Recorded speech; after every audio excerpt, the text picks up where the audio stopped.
നമസ്കാരം, BBC ന്യൂസിലേക്ക് സ്വാഗതം. ഇന്നത്തെ പ്രധാന വാർത്തകൾ.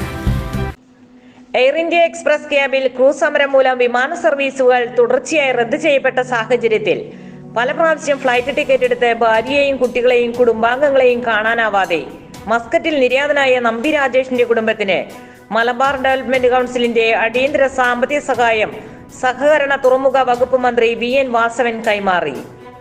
സാമ്പത്തിക സഹായം നഷ്ടപ്പെട്ട ജീവന് പകരമാകില്ലെങ്കിലും മറ്റൊരു സഹായവും ഇതുവരെ വിമാന കമ്പനിയിൽ നിന്നോ മറ്റ് ബന്ധപ്പെട്ടവരിൽ നിന്നോ ലഭിക്കാത്ത സാഹചര്യത്തിൽ താമസിക്കാൻ സ്വന്തമായി വീടോ വരുമാന മാർഗമോ ഇല്ലാത്ത കുടുംബത്തിന് MDCയുടെ സഹായം മാതൃകാപരമാണെന്ന് മന്ത്രി അഭിപ്രായപ്പെട്ടു. MDC chairman chevalier CE Chakkunni, ഖജാൻജി MV കുഞ്ഞാമു തുടങ്ങിയവർ ചടങ്ങിൽ പങ്കെടുത്തു.